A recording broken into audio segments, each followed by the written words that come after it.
It's time for today's episode of Classical Music 101. I'm 90.9 WGUC's music director, Jessica Laurie. Today's question, what is a clef note? Well, I'm glad you asked. Clef notes is my music blog's namesake, but they get their origin way back in the 11th century. Before we talk about that, let's look at the different clefs.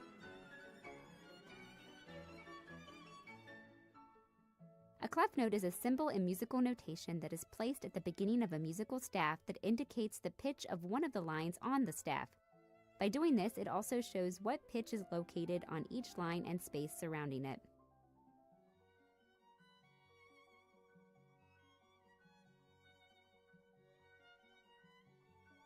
There are three main types of clef notes.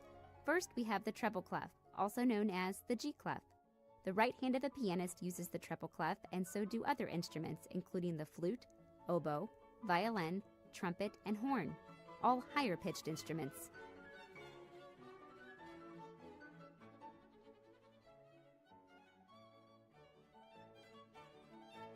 Then there's the bass clef, or the F clef, used by lower-sounding instruments like the cello, tuba, double bass, euphonium, and trombone.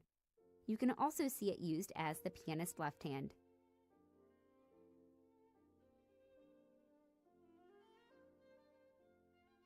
Less known is the C clef. This clef is used as the alto clef when it appears on the middle line of a staff, indicating middle C. The viola uses the alto clef. When the C clef appears positioned on the fourth line of the staff, we call it the tenor clef. This is sometimes used as the upper range for bassoon, cello, euphonium, double bass, and trombone.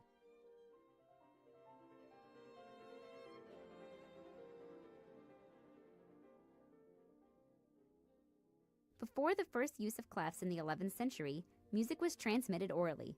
People relied on memory and formulas to pass music along to the next generation.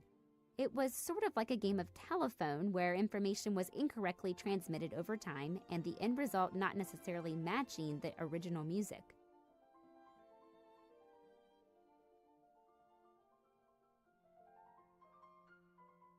During the 9th century, we find the first records of musical notation. No clefs, just symbols called neumes used to show the direction of a melody. Fast forward 200 years and we begin to see a line drawn on parchment to indicate a certain pitch. The neumes were then arranged around that line, using it as a pitch reference point. This idea eventually developed into our clef signs.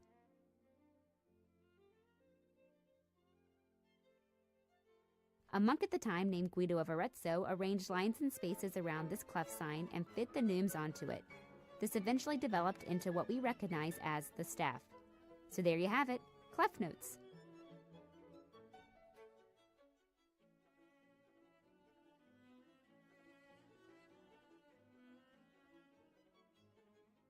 What other music questions do you have?